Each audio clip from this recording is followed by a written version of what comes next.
Good morning, everybody, and welcome to another Mortgage Coach Insane Productivity Mastermind call. It's always fun to do these. I would like to say to everyone, just looking at how many folks we have on today's call, we still have a good audience showing up, but it's a little bit down. So one, if you could tell other Insane Productivity Mastermind folks, remind them to come to this, try to be on time so we can kick it off. With the agenda. Do want to remind everybody we're looking for you to have questions, looking for you to share success stories, and of course we've always got a great leadership team. Today we have Jen Duplessis joining us. She hasn't been on the call for I don't know how many weeks it's been, Jen, but it's great to have you back in the leadership side of the call. How you doing? Well, trust me, everybody, Jen is here. As you go through this program, I'm sorry, Jen, I have myself on mute. No problem, Jen. Jen created a number of the videos when we created this program, and has been through this program multiple times. She's an incredible leader, and Jen, thanks for jumping in and adding value. And feel free to share as things come to mind. Sounds good. Okay. Well, hey, I'm going to hand it off. Great. I'm going to hand it off to Todd. We've also got Michele Town. So, Michele, I know you've got some notes and you've had some pretty keen observations around some of the challenges. But I do want to remind everybody on the call, if you have questions specifically pertaining to the modules that you're going through, raise your hand. We'll call you out or post that question in go to webinar. So with that, Todd, I'll turn it over to you. We'll go around with some opening thoughts, and then we'll field questions. Yeah, absolutely. So super excited to be here on this St. Patrick's Day. Glad that you guys aren't among the group out early drinking green beer. I am, I was kind of always thinking about where are we at in this program. And as Dave mentioned, if the numbers are down slightly, I do love the community here and definitely would encourage you guys to help people get back in. And if you remember, part of our group when we've been doing these surveys, we're typically pretty well split between people in the first third, the middle third, and the end third. And then we also have a big group that's about the same size of people going back through it again. I always think those are kind of like the superstars, right? Some of them consider themselves the slow learners, but I would tell you it's exactly opposite. I think that you're going to find that we get great wisdom from the people who struggled through it the first time and or were successful the first time and are coming back through it. If it's your first time on the call, welcome. Don't think there's any spoilers. If we start talking about Module 10 and you're only in Module 1, I promise you it's not going to ruin your experience. I was laughing because I don't want to call out my business partner, but he bought Insane Productivity about the same time I did the first go-round, and I asked him recently how he did in it. And it was sort of a loaded question because he knows I've been doing these calls now for, 5 or 6 months, and he's never really asked me much about it or said much. And my suspicion was that he never finished it, which ironically is what he painfully admitted. I probably should finish that. So he spent the money on it and then didn't actually do it. So I reached out to Darren this morning and said, hey, what do you think? What's the percentage of people who actually buy it and never start? What's the percentage of people who buy it and start and never finish? And his response was, and he ended it with a smiley face with a tongue sticking out, was that he said he wasn't sure because the platform doesn't track it, but he said it's got to be just like a gym membership, right? People start, they go for a couple of weeks, and then the strong ones fight through it and resist that urge, and then the other people just go, gosh, you know what? That's just a big 40 minutes this week. That's just way too much time. I don't have that time. I'm super busy, and they don't make that time. They don't protect that time to push through the initial pain. And so if you're in that position, I would just encourage you to push through the pain. And if you've conquered that awesome, congratulations. That's why you guys are here. And I just thought it was, kind of an interesting thought to hear it from Darren, how that is, to see it in my own life. And then really, quite frankly, to see it here on this call as we get people who oftentimes we haven't seen for 3 or 4 months, they pop back in, Dave or I bring them into the conversation. They're like, oh, I was just struggling. I fell out of it. So we all fall off the horse. If you're one of those people who did and is back in, that is awesome. But I just want to keep encouraging everyone, and super excited to have Jen back on the call with us. You guys are going to find she's going to add huge value. And really, before we were rolling, we were all talking about just the craziness in the marketplace. And I love Michele's perspective because she's in a market that's got crazy tight inventory, which is probably a lot of you as well. and kind of the challenge you see seeing. So I'm going to hand it over to you, Michele, and you can kind of maybe start us off with the first question and run your observations of what you guys are seeing as a team. Oh, fantastic. Hi, everybody. Welcome to St. Patty's Day. Hope everybody's going to do something fun tonight and safe. So our inventory is really low here in Southern California, and I was just talking with Todd earlier and said we were one of our team members was at the OCAR meeting listening, and Wells Fargo jumps up and says, hey, by the way, through the end of the year, we're going to discount all conforming rates by 1%. So, and what was funny was when he brought that back to the team, we took the Jocko response and said, that's fantastic, even though in our heads we're sitting there going, are you kidding me? But again, it's all about not selling rate. It's about selling the service, which is hard. And I would love to hear from, I think we touched on this last time, and rate shoppers were number one probably in our conversation last week when we ended.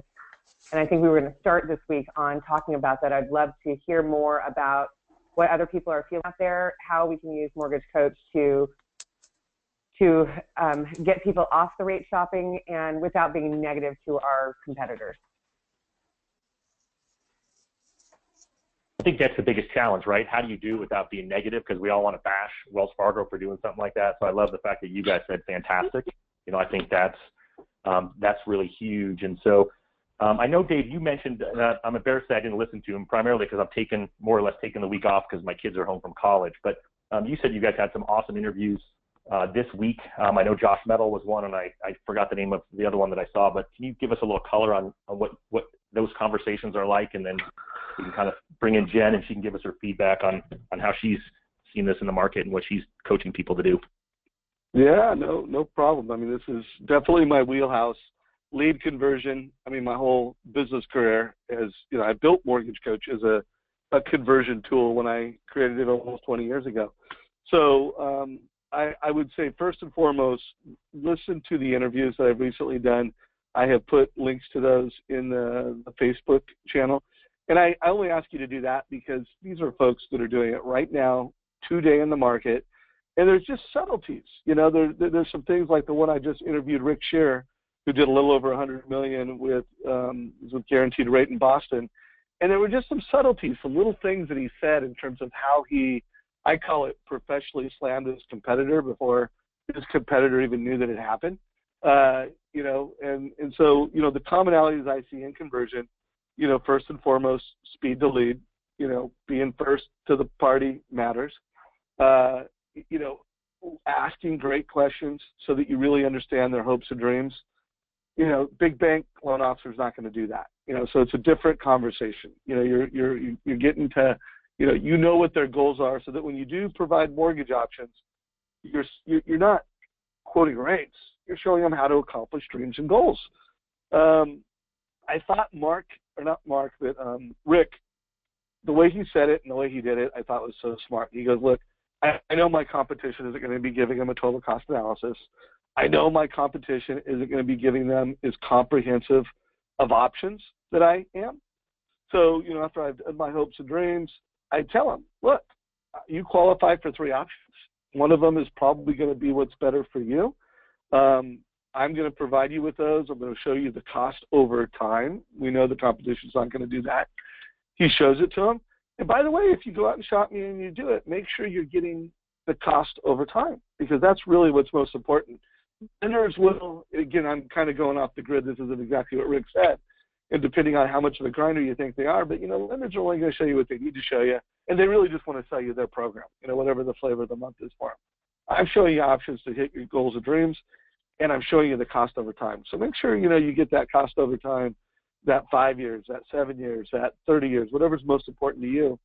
And now in Rick's case, he did one other thing, is he says, I am very detailed between me and my production assistant to put all the cost in the escrow and make sure that total cost analysis shows more details than others.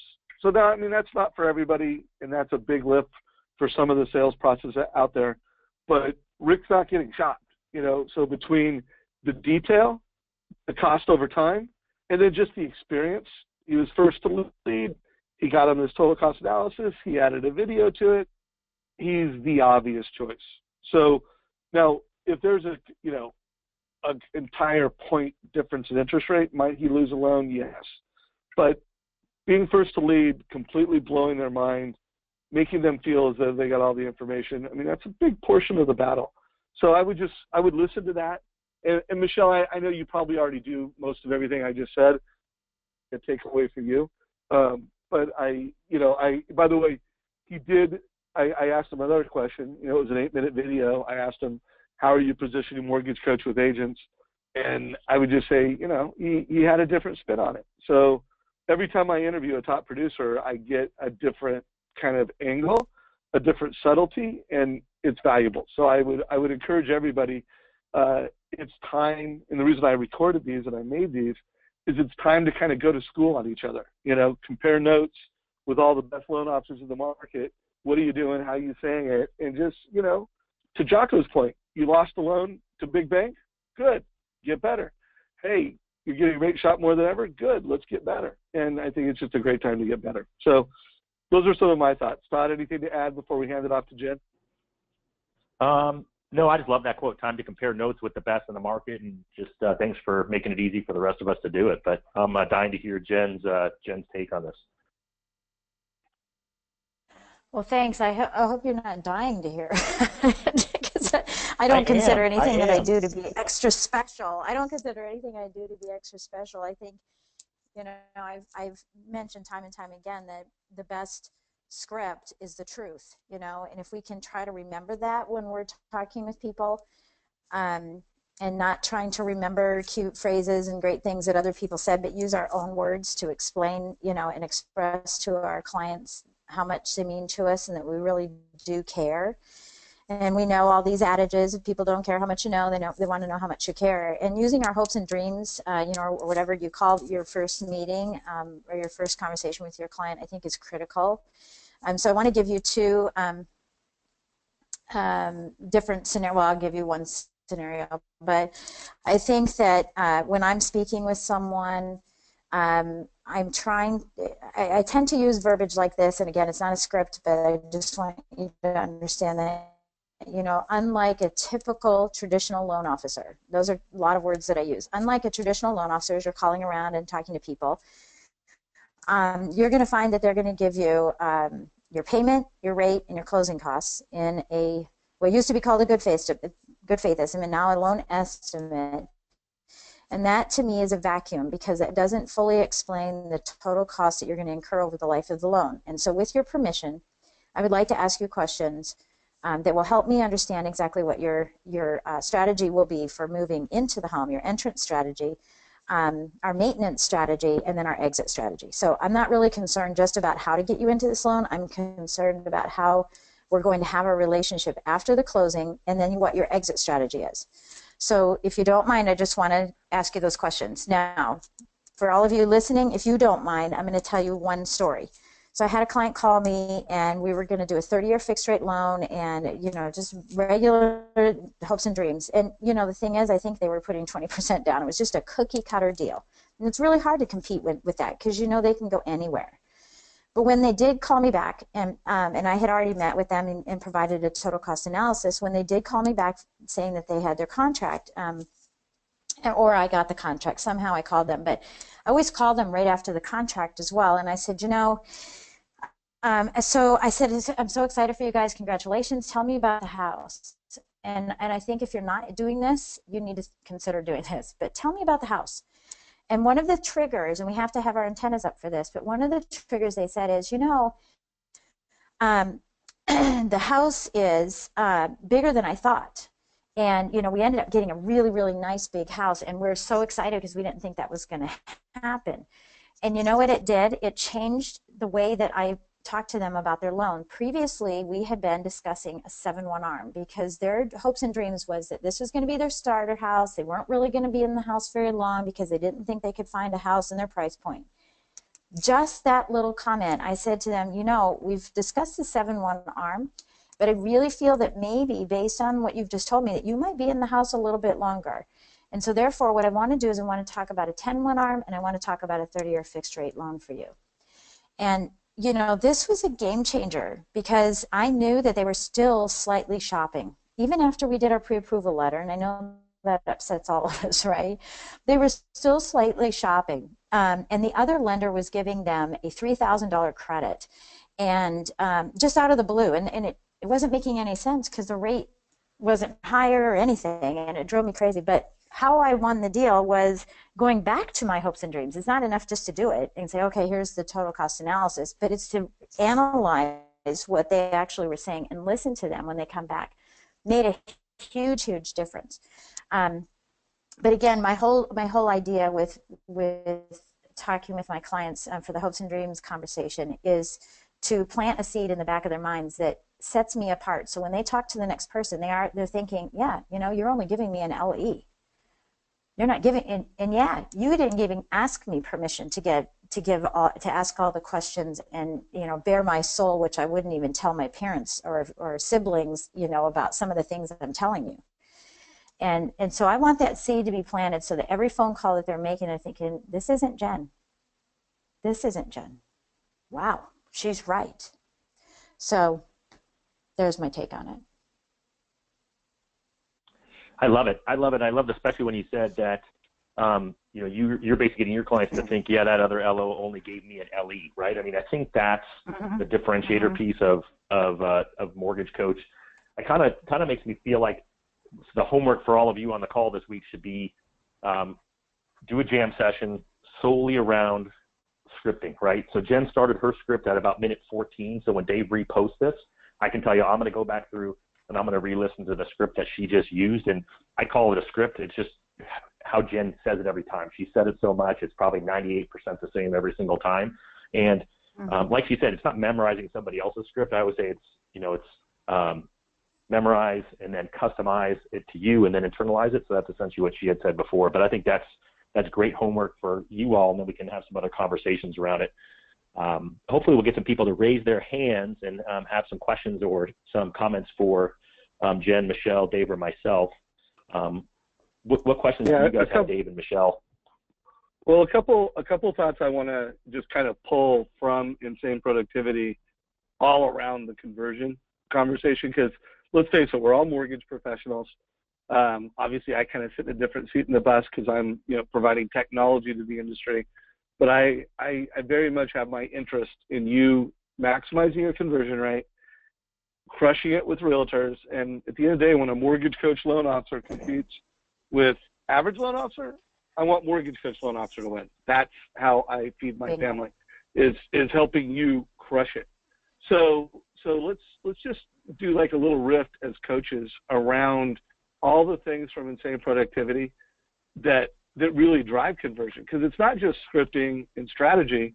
I mean, it's measuring. You know, it's like, you know, are you measuring how many referrals are you getting? Are you measuring your conversion rate? You know, do you know what your conversion rate is? So I think that was module 7 or 8. You know, that's again, for those of you who haven't got to it, I'm not suggesting you skip to it. I'm just suggesting that, you know, let's remember all the things that Insane Productivity does to give us a great conversion rate. And Todd, what made me think about that is when you jumped in and said, hey, everybody, you got to do a jam session, you know, and so a jam session where you consume content, you know, re-listen to Jen, listen to some of the scripts that I took, write them down, you know, and it might take a couple jam sessions. You might have one jam session where you're consuming, one jam session where you're, you know, really, you know, building your systems and updating it. And then remember, you've got to train your team now. You know, you've got to build the habit. So, you know, it may take 3 jam sessions just to really make a tweak to your conversion system. And it's a combination of script and process to really crush it. And again, I'm not here to say that you guys should be doing this, because I'll leave it to you and your practice and the model that you have and the market that you serve. But I thought it was really interesting that with Rick Shearer, part of his conversion strategy was the amount of detail that he's putting up front, the way that he shined a light on that, and the way that he professionally slammed his competition. Like, they're not going to show you this. And, you know, when you talk to them, make sure they're showing you this and this. And again, he didn't say if they don't show it, you can't trust them. but he pretty much did that. You know, if they don't show you this, you know, you're you know, could be a rough road for you. So anyways, I'll just rapid fire real quick. Michele, anything come to your mind in terms of other things from Insane Productivity that could be bared, that should be considered and discussed within the concept of improving conversion? Well, I agree with Model 7 and 8 as well, as that, I mean, it was incredible when I took my ROI and actually looked at what I was spending my time on, what was actually making me money, and I, you know, stopped doing a lot of things. I started doing more mortgage coaches. I stopped, you know, my high-end realtors that, you know, sent me one deal a year that took up, you know, 40 hours of my year. I was like, okay, that wasn't worth it for me anymore. I focused on the people who were giving me business. I think that's probably really key.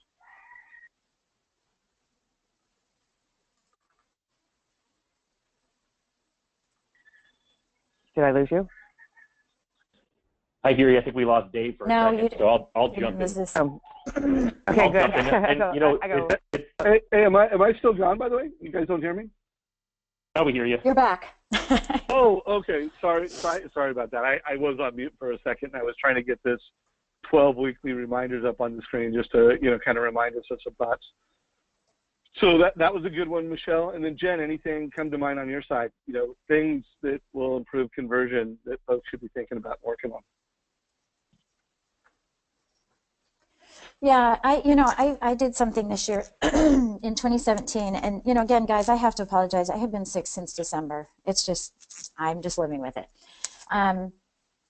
In 2017, you know, and really every year I've got sort of an anthem or a theme that I'm doing every year, you know, that is the one big thing I want to change, you know. And this year, you know, we always talk about deeper relationships. I changed it to better relationships, and then I even changed it because it wasn't meeting my goals to change it to richer relationships. So this year it's all about richer relationships. I'm not talking about money, I'm talking about mindset. And, you know, in richer relationships, just like Michele was saying, you know, I had to start doing an analysis of saying, you know, here's the bottom line. We work with people, or people send business and both back and forth with people we know, like, and trust. And I'm so sick of hearing about it, but these cliches are there for a reason, you know. They mean something. And that is that when we are, and I'm talking about conversion, I'm talking about relationships. When we're working with people that we like, let's say we're out in a networking event and we run across someone and we go, hey, Michele, it's good to see you. You know, we should really get together. Oh, yeah, that's really good. And the problem that we have is that people know what we do, but they don't know who we are. And so the know, like, and trust doesn't really happen. They like us, but they don't know us well enough to trust us enough to send us business. And so I started looking at that and saying, you know, I've got a lot of business from a lot of different people, but I don't have enough business from the handful that I'd really want to have the business with and that I really like. And so I want to get to know them better this year. So I've really instituted a process, and I had to work on this a lot in jam sessions. In fact, I think about 7 of my jam sessions were just working on this and doing some research. And I have really changed the amount of referrals and the amount of conversions I have because I'm working more with people that know and trust me, not just like me. And this goes along the lines with the client as well. You can't just have them like you and know what you do. You have to embed some person and, you know, some personal information, not explain personal things, but just really, really get, you know, I'm trying to think of the word, connect with them, you know, just really connect with them. And you can't have that if you don't know them.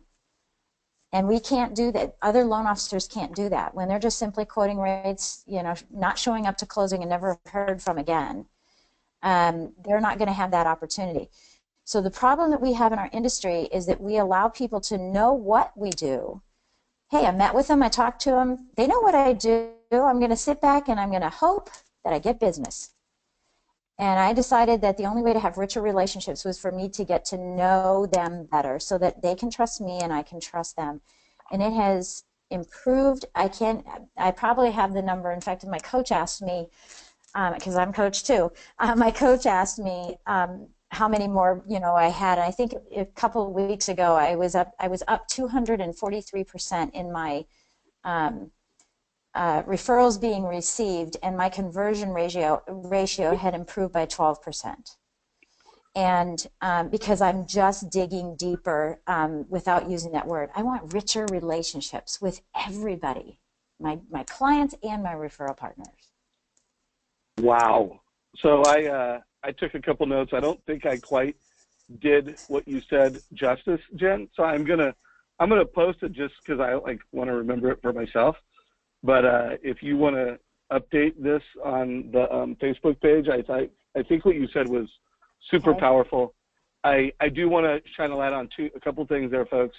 Did you notice that Jen, she knew how many more referrals she was getting, and she knew how much better her conversion rate was?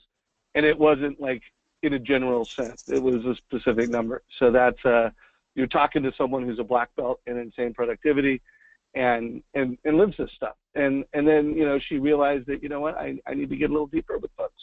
And she's executing, and obviously she's getting results. Hey, Michele, anything you want to riff off of what she just said? Anything come to mind? So I took notes as well. So I like Jen so much. And I love these sessions so much because I take, thank you. I know I laugh, but I always take something. The day I stop learning is the day that I'm hopefully in a coffin or in a grave somewhere, because I don't want to stop learning something to improve myself and improve my business. Richer relationships is great. One of the things that I started doing this year was I'm very much an introvert, and I don't like people knowing my personal life. And so this year I kind of opened up a little bit more with my team, and also a little bit with my clients. I'll share certain aspects of my life, and I don't have those people shop, and I need to do an ROI on that. I need to measure that, because it's pretty interesting when I open up and let them know that I'm a human being, and that I have flaws and dreams and aspirations outside of what I do, that they seem to connect with me a lot better. So thank you, Jen. Hey, yeah, real absolutely. quick. Go ahead, Jen. I was going to say, this is something that I am working on. And, as you all know, my mother passed away in October, and, my life has just really, really changed. I'm not the same person, and I realize that. And one of the things that, and I'm coached by Tim Brahim. So one of the things that we're working on, and this will go right along in line with you, Michele, is that, I hear a lot of people talking about abundance and scarcity, come from a position of abundance versus scarcity. The problem with just that terminology and not really digging deeper and understanding what that is that my definition of abundance was, I don't need any help, I don't need any referrals, I am a master at what I do, and I don't ever want to show weakness, and I don't ever want to let my guard down, and tell you about my personal. I want to maintain my professionalism. But and scarcity to me was like cat on a marble floor, like I'm like every other loan officer. I need a deal, right? So for me, I had to relearn abundance and scarcity. And abundance, for the chosen word I've used for abundance, is having curiosity.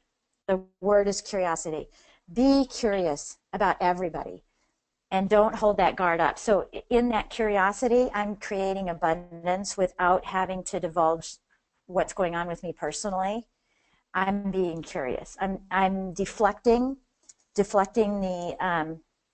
conversation, and we all do that. Like, do the frog. How's your family? What's the recreation, occupation? But I mean, truly, truly being curious, so that you have richer and richer and richer relationships, and through that, you will come out, Michele, whether you want to or felt like you should be holding it back.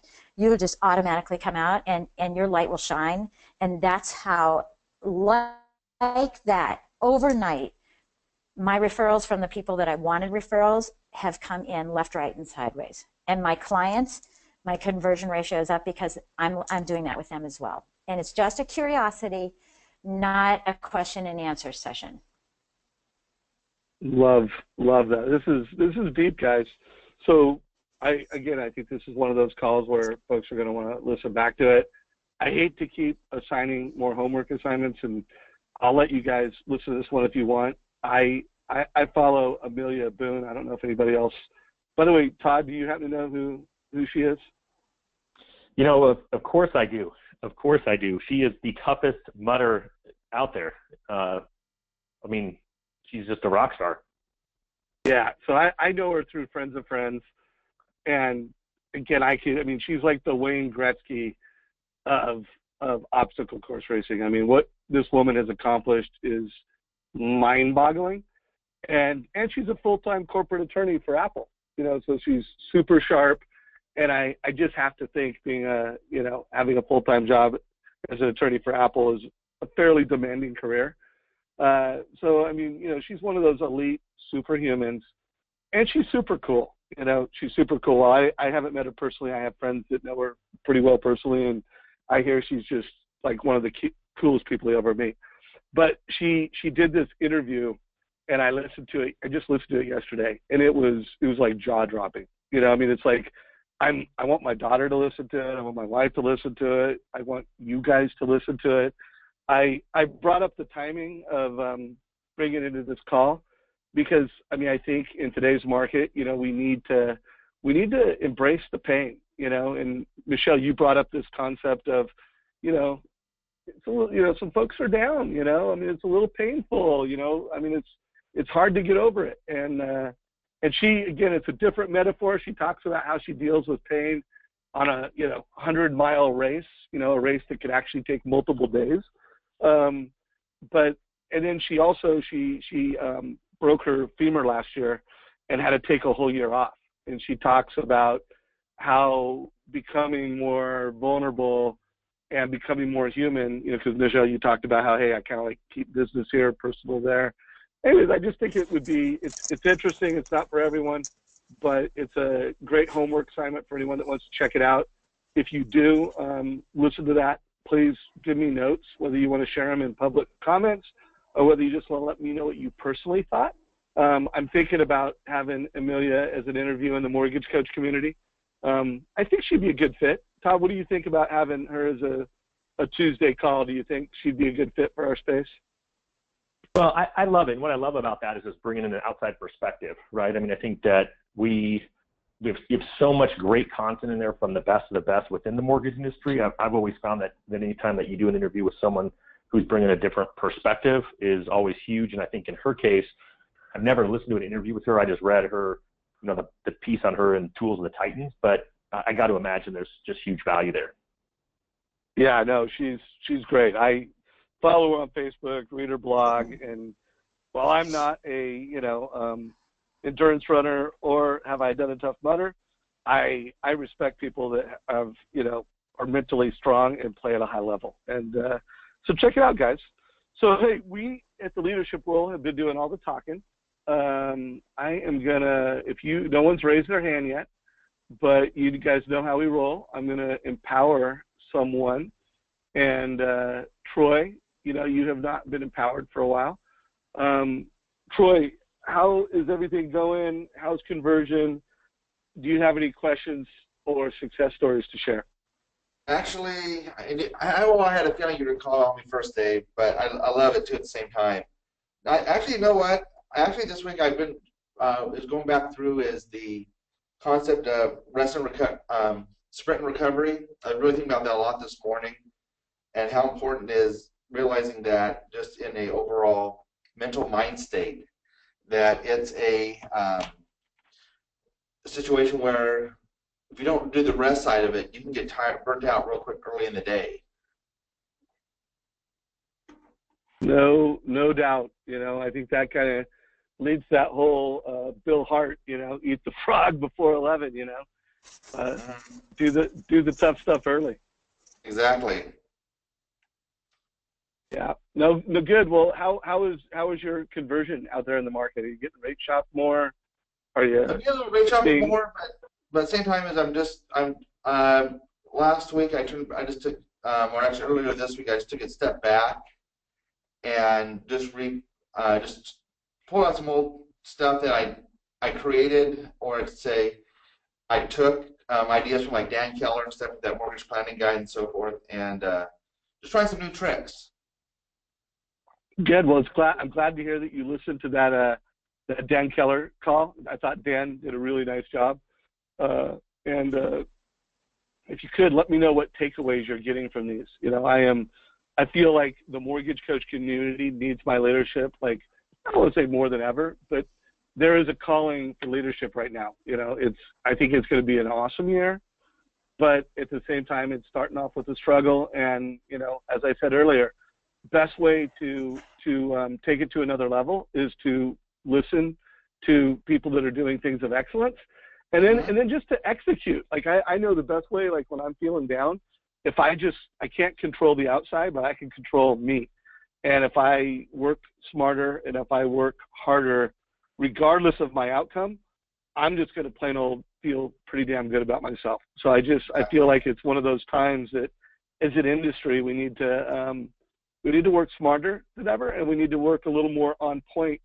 And regardless of what happens with the, you know, macroeconomics and rates and big bank, you know, we're going to feel good. We're going to kill it.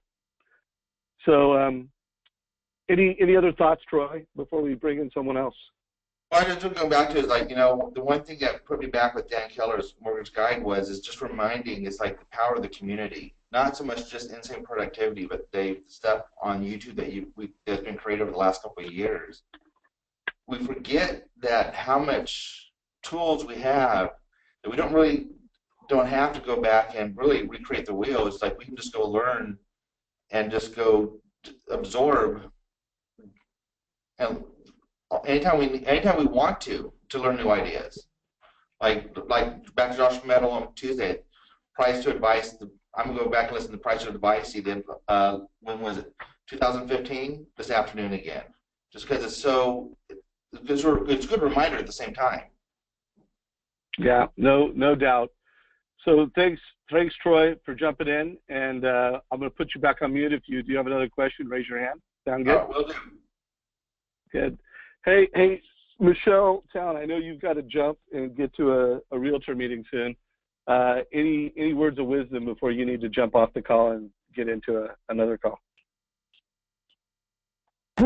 I would say I did a lot of breathing this week, and I agree that we need to rest. I've been on a sprint mode and have forgotten to rest. So this weekend I am on my rest mode. So I would say that's fantastic.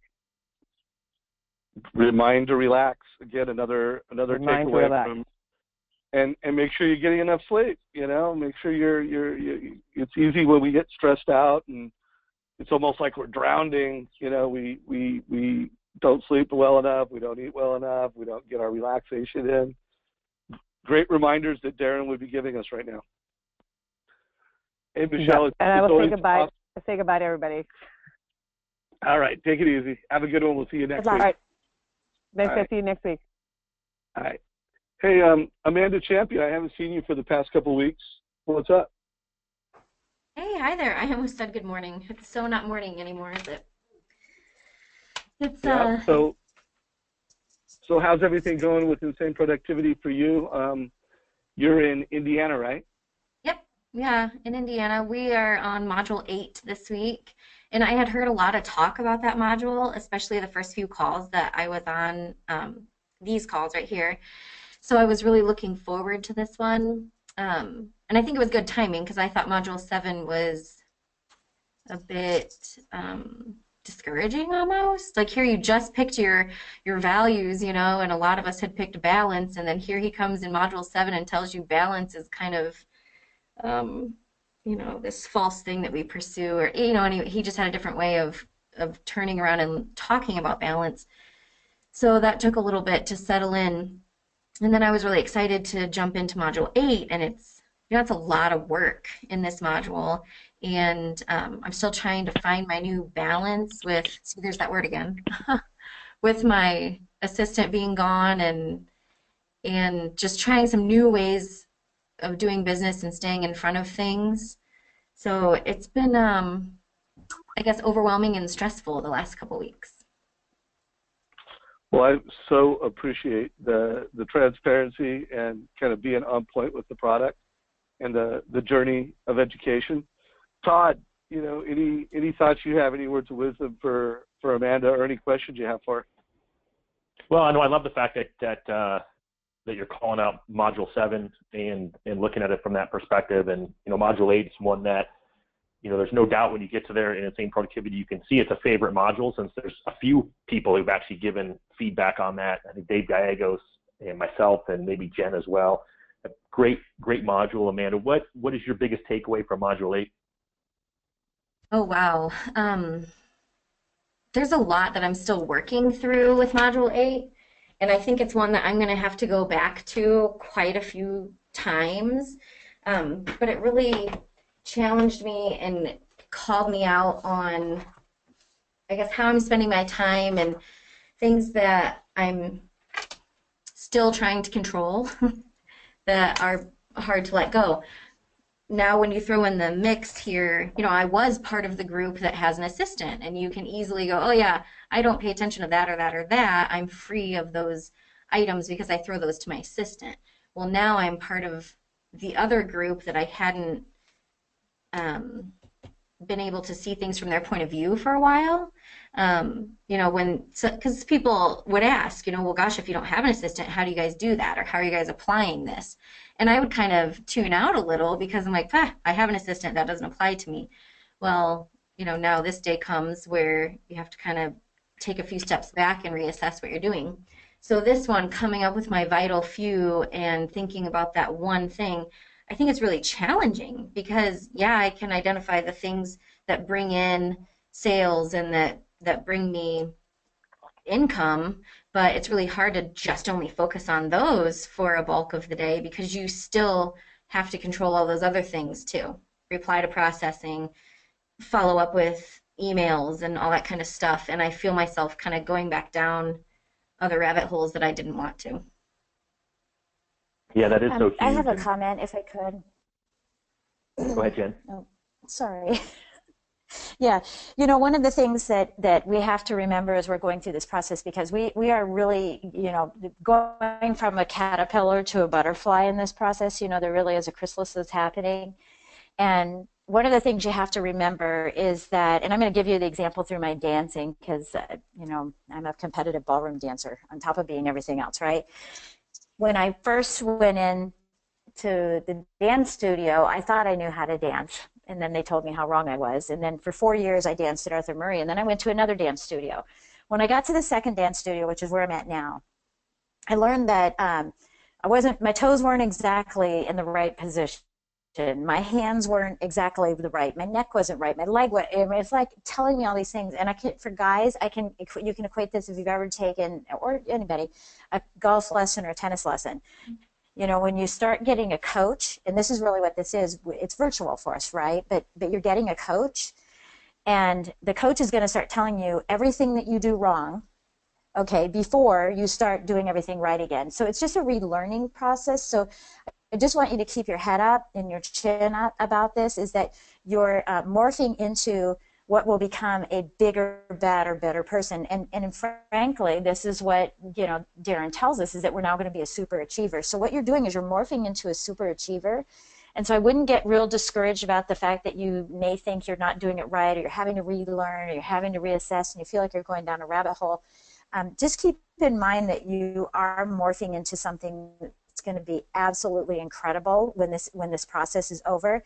And it's okay, because I tell you, I've been through Insane Productivity now 3 times. Every time I go through it, there's a new problem, right? Because maybe I didn't have an assistant, like you said. And so you have new outlooks on life and new outlooks on your practice. And so that's why you want to go through this several times, is because you're going to have different challenges, but that's growth. That is life learning, right, in a nutshell. So I think the fact that you've recognized it and you're aware of it, you're already changing. I agree with that. That's so true. I think a lot of us have that personality where we just keep looking forward, and you forget to look back sometimes and see how far you really have come and celebrate some of those steps that we've already taken. Yeah, absolutely. Absolutely. Love it. Thanks for being so vulnerable. I appreciate it, because others are thinking. Yeah, no, I mean, well, vulnerable and intentional. I think you really brought a lot of perspective that everybody shares, whether they're saying it out loud Obviously, I'm not calling on everybody because, you know, I want to give you guys the opportunity to raise your hand. Remember, you can raise your hand through GoToMeeting. You can post a question. You know, we are in the final 15 minutes of this call. I'm going to put you back on mute, Amanda, but if you want to jump back in, let me know. Sound good? Thanks, Dave. Yeah, no, thank you. And give my best to the whole Hallmark squad, and hopefully everybody is staying on pace. Actually, I'm going to unmute you one more time, Amanda. How is all the Hallmark folks as far as going through Insane Productivity? Is everybody still staying on track? Anything we can do to help? I think a majority of us are staying on track, yes. And most of us, I think, wish our mortgage coach was already here. I mean, I definitely wish it was here weeks ago, but I think we roll that out the 30th or 31st or something. So that's very much a talk that we're looking forward to that. Like, all geared up for it, just waiting for the date. Good deal. So, by the way, folks, Hallmark signed up. I mean, I don't remember what the number is, but more than 40 of their, you know, loan officers and staff that are going through this program. Amanda's one of them, and they're also, you know, new to the mortgage coach team. While we had 20 or so of their loan officers on the program, they're rolling it out to everyone. So, anyways, well, thanks, Amanda. Thanks for that update. All good. You know, by the way, we also have a big group from Caliber that's going to start coming in and going through the program. So we are going to start, like in the past, when it comes to this Insane Productivity program, we would only offer it, like Darren and I would do a big call, and at the back end of that call, we would say, hey, join up. And, you know, anywhere from 50 to 100 people would sign up and go through the program. We, you know, we're offering it to enterprises, and we've got a number of them that are getting ready to come on board. And also, I would just tell anybody that's part of Insane Productivity, if you want to, you know, refer it to someone or have someone else sign up, we're going to start making it available in between the big events that we do. So more to come on that. We should see our community start just kind of growing incrementally. Instead of like, oh, we had 50 to 100 people and then we go through the program, we're just going to be adding people every week, you know, every month. So, hey, Todd, we're in the last 12 minutes. I'm going to let you close it out. And obviously, Jen, feel free to jump in, but I'm going to put it on mute and just let you rock it out. Hey, let me ask a quick question, Dave. So if people sign up in between now, or are you going to be still doing the $500 scholarship if people sign up? Yeah, good question. And yeah, we are. We're not going to, you know, go sell it to retail. We are still going to provide that $500 scholarship for anyone that comes through the program. We're just going to start making the link available. Yeah, I think that's huge, because the reason I throw that out there is because, you know, even Darren, he just, if any of you guys listen to his last 4 days, he did a thing on team, and at the end he says, of course, the best way to learn more about this is sign up for Insane Productivity, and his link he sends you to says not available. And he did a big push just at the beginning of the month at $1,500 to get people to sign up for Insane Productivity. And so, you know, you guys who are getting in through Dave's quote unquote scholarship, I think that's a huge opportunity. So I wouldn't hesitate to refer people over, because everyone else is waiting till Darren next opens up his window. So I think that's a pretty great opportunity. So yeah, that part's pretty cool. And I would tell you guys, it's real. Like, you know, we didn't Mortgage Coach have to do that. You know, we could have taken that as a rev share, call it a commission from Darren, and we chose to, you know, try to make Mortgage Coach as affordable as possible for the market, and still, you know, maintain Darren's, you know, pricing integrity, you know, because he's out there offering this program.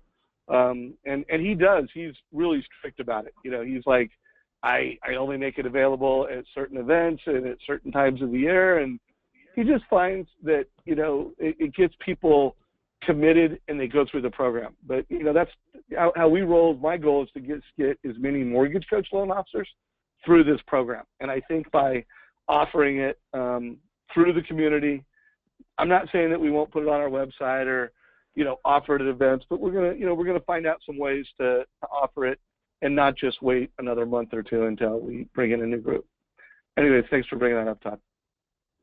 No, I mean, I love it, because I do think that that's the power of the community, and I love the fact that we've got these big groups now going through it, and I love the fact that we've got, members of the community like Troy who've been with us, since last year, and Amanda who's new. And, we don't see everyone in every week. Obviously, that's not necessarily possible for all of you, but ultimately, the more you guys are here and the more we get you guys to speak in, I do think the better, absolutely the better that these calls all go, without a doubt. And I think it's great to have Jen back in here.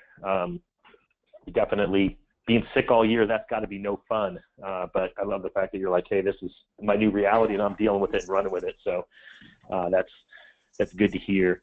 Hey, by the way, Todd, I actually just realized I do got to jump. So you wrap it up. Don't call back on me. And Jen, I would just tell you it's so amazing hearing your voice, having your leadership here. And just, I don't want to call you and say, hey, can you come this week? Because I just don't want to, over ask for leadership. But no. I want to be here every week. Yeah, I'll be here every week. I want to be. Yeah. You are, you're not just welcome.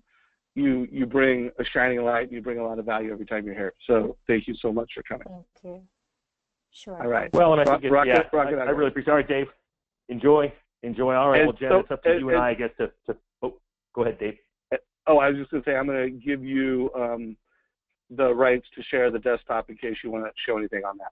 Just go ahead and grab it. I better actually put something up that people would want to see. That would be okay. I've got the Facebook page up, but it's up, and people will laugh because they'll see I have 85 windows open if I show it how it is. So we'll let's see what we can do there to share. All right, right now it just shows Dave's screen. That's fine. I guess that works. All right, so Jen, do you have any other last things you'd like to do? We've got 8 minutes, you and I, to fill here without having other folks jump on. What anything that you want to add before I close No out? one's asking any questions. Yeah. No, I don't think there really is. I mean, I'm happy to be back as well. I would just say, that, gosh, I just celebrated 34 years in mortgage lending on March 1st. Wow. I've seen it all. This too shall pass.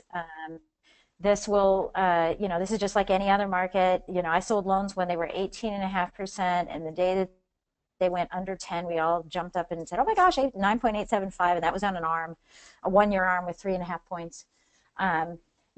This is nothing. But how you handle it, and again, Dave had said that too, is that you can't change what's going on outside, but this is an inside job, and I say that a lot. This is an inside job. Everything that we do is an inside job, and it's how we respond versus how we react to everything that's going on. And that's something I've been doing on my podcast is sort of doing these comparisons, of are you responding or are you reacting? Are you bitter about what's going on in the market, or are you getting better? Right?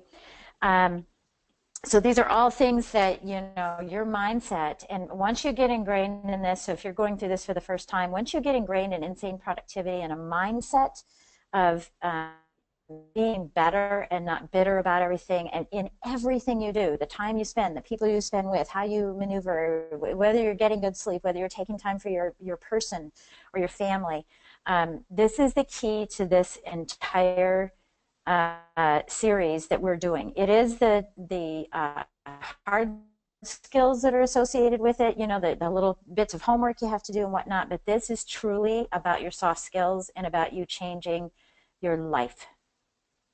That's all I have to say. No, I love it. So glad to have you back here, and I'll speak on behalf of everyone who's muted. I think it's great to have you here, and appreciate you taking time out of your busy schedule to show up, even not at 100% of your usual self. And it kind of makes me think. I mean, I love, I take notes every single time. I'm a nerd. I bought the new iPad Pro recently, so I can now find my notes even faster. I love the handwriting, so I'm using the iPad and going through, and so I'm making all sorts of notes on what I've learned from all of you on this call. And I love hearing the mindset piece. I think that's the biggest takeaway that I've had from Darren, is just learning about mindset in a world where we hear people talk all the time about the easy, I shouldn't say easy, that's the wrong word, about the ability to find great content in the mortgage world. And I do always, pat Dave on the back as a friend and as a leader in our industry for bringing together all this great content that he brings together week in and week out. I think it is a huge library, and I think if you guys aren't spending time in your jam sessions, accessing that data, you're making a mistake. There's so many great things, and I love the fact that these recent interviews he's done this week on the market are really short. So even those with me who have a short attention span should be able to listen to those. But it sounds like that one with Rick Shearer was great. I know Josh Metals is great. I haven't listened to it myself, but I've heard great things about it, and he's just such a rock star. So I would spend some jam session on that. You guys heard Jen talk about that. It took her 7 jam sessions to accomplish, one project. And so don't think that your jam sessions need to encompass one thing. You get that one thing done. Don't think that you need to spend, if you're doing 3 jam sessions this week, it needs to be the same project. I'm not quite ADD, but really close. And so, I've got my project folder for on time. And then, one time I might be working on CRM and Salesforce. The next time I may be working on my vision, or something else that I've got going on in my world. And so just be prepared for those jam sessions. I mean, regardless of where you are in the program, you should have heard about jam sessions by now. Most of you, if not, you're really close. And that's probably the one big thing in a market like this that you can do to move yourself forward. I saw a great quote. I was trying to find it, but I'm not good at multitasking, and I'm not supposed to do that anyway. And it was by Bill Hart, who is my original coach at Building Champions, and been on this call a couple of times. And Bill made a comment earlier where he said he had 2 coaching calls back-to-back this week. And one of the clients talked about how terrible the market was and how nothing good was going on and was basically complaining. And the other client was talking about how they're having their best year ever. And ironically, they were in the same market. And I'm finding that from the coach's chair as well. I've got clients that I'll get on the call.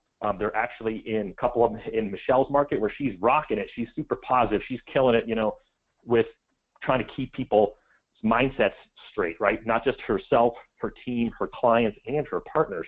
And she's really staying focused on that in her market. And I've got another client in the same market who's, kind of hangdog when I get on the phone with them, and it's harder. I'm trying to help him with his mindset and how he can turn it around. And that's kind of been the benefit for him. Instead of inward focus, just that outward abundance piece that Jen talked about. I love how she put it as, being curious, that curiosity part. I think that's kind of huge and a great way to look at it. And so, it doesn't matter where you're sitting right now, where you feel this exact moment. My guess is most of you feel pretty good. That's why you're here. But, you may be the smaller percentage that has that shadow of a doubt about what's going on. And I haven't been in the industry for 35 years yet. I wish I was. I did a 10-year stint in a different industry, which was a lot of fun. But I love the fact that I've got about half the time that Jen has in this industry, and it's really been a great journey. So wherever you're at, I would just be listening for the clues from the people on this call, and think about how you can do it. Because I promise you this, even the people like Michele and Jen, I mean, they all have that shadow of a doubt at some point. I mean, the difference is that they've learned how to overcome it. They've learned how to take what they're learning from Darren and say, okay, you know what, let me get back out of this funk. We're all going to have that, chapter. Module 8 talks about, bookending your day. And we spent a lot of time last year talking about the morning routine and that nighttime routine. And so I'd love to bring that back in the next call or two. So maybe if you're on the call and you're like, hey, I'm nailing my morning routine, or I've changed my morning routine and I'm still struggling, wherever you're at, maybe we can get that rolling next week. But that just happens. You're going to fall off it, especially if you're focused on sleep. I took my kids to see Beauty and the Beast last night. I shouldn't say I took them. They took me. My 14-year-old planned it out a month in advance. We saw it in 3D, wearing matching shirts in the back row of the fancy movie theater. It was a blast, but I got home past my bedtime, and you know what? I slept in this morning because I wanted my 7 hours of sleep, but I didn't do my morning routine. And so, there's going to be days like that where you fall off the wagon, and all I can do is make sure that tomorrow, I get up when the alarm goes off at 4:45, and I actually jump back in. So hopefully this has been a good call for all of you. I would echo what Dave said at the beginning of the call. Would love to get more of you in. Yeah, go ahead. I'm sorry. Yeah, I'm sorry to interrupt you. I just, I want to, because you're talking about that. Darren, you can buy from Darren a book, a journal called Living Your Best Year Ever. And I'm sure you've all talked about it before. It's a proven system for achieving these big goals. It is a book that you buy it every year. Okay, it's maybe $45 or $50 or something like that. If you're challenged with, getting your bookends in place, this will solve that problem. It will definitely solve that problem, because each page, when you open up the book, the left and the right side of the page is a whole week. is a rhythm. You know how he talks about the rhythm register. It's a whole rhythm register and helps you keep on track so that you can look at your jam sessions, you can look at your aha moments, what your losses were, what your gains were, what do you need to fix, what are you working on personally and professionally. And so you will be able to write in here that you want to follow up with the Dan Keller call, and you want to follow up with the Rick Scherer, whatever name, I'm sorry, Scherer call.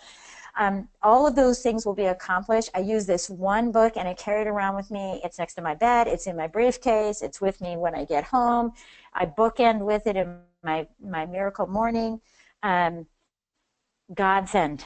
One location for everything I'm trying to do. So I just wanted to share that with you all and ask you, please buy the book. It's a blank book. You're the one who fills it out. You're the one who fills out the pages. But it's a blank journal that's set up by Darren for living your best year ever. Love it. I think that's a perfect way to end the call. I've got it as well.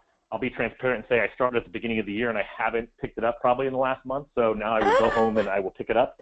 So I'm embarrassed to say that. I even texted a picture of it when I started it to Darren to tell him, all right, I'm getting on this year. This is going to be it, because it's a copy that he gave me a few years back. And I'm going to take that as my humiliating way to end the call for myself, but commitment out loud to you guys, so that going forward I will make sure I nail it. Again, I want to thank Jen. I want to thank Michele and Dave, who are in absentia, and more importantly, all of you guys. And I think the goal next week is going to be to bring you all in earlier, call you guys out. I would love to talk about morning routine, the bookend piece. If anyone else has experience with living your best year ever, love to hear from you guys next week.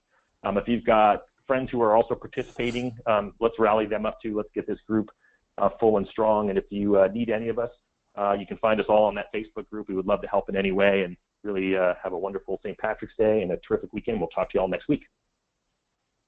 Thanks. All right. Take care, everyone.